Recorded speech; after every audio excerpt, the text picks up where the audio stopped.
We had been married 14 years, 12 of which we spent without children.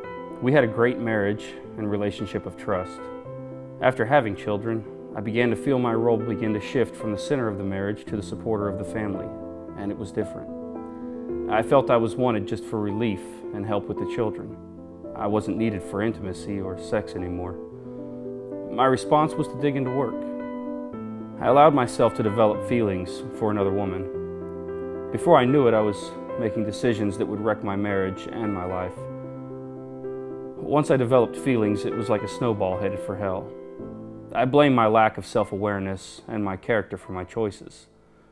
I was not caught in the relationship. I confessed to my wife when she asked me what was wrong. She's smart and I'm not good at lying. I fell in love with my husband at the age of 17 years old. He was my best friend, the person I trusted with my most intimate thoughts. After 12 years of marriage, God finally blessed us with a child. I embraced my new role, but I put my husband last. He was rarely home, and when he was home, he acted as if it was the last place he wanted to be. I finally broke down, begging him to talk to me, telling him that I could not go on like this. He said, "I have feelings for someone else." I died in that moment. How could I trust him again? I hated him. I had always said that I would divorce my husband if he ever cheated on me because that is the ultimate betrayal. I soon came to realize that I loved my husband. If Christ can forgive me daily for the horrible things I do, who am I to withhold forgiveness? I chose to fight for this man. I choose daily to forgive and move forward one day at a time, sometimes one moment at a time.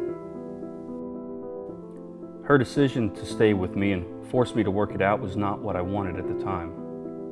I realized how much she loved me and was willing to work on our marriage. I reluctantly broke off the other relationship. My wife demonstrated the unconditional love that was demonstrated by Jesus Christ. I felt I did not want it or that I deserved it. I was miserable and doubted that things would ever get better. We talked a lot and argued more. Some nights we didn't sleep because we had so much unresolved junk. It was a very dark time. At some point, I was looking at some scripture that spoke about the heart being deceitful, and I realized that the world would have me follow my heart, and that would have led my marriage to end and my children's lives to be totally different. I did not feel my heart telling me to stay with my wife, but I chose to lead my heart. 4 years later, our relationship has gotten much better. It still comes up and it's never fun, but we both face it. I'm very hopeful for our future to only get better through the years. I never thought that it could ever be this good again, but my wife's faith in God and her gamble with me have returned us to good times.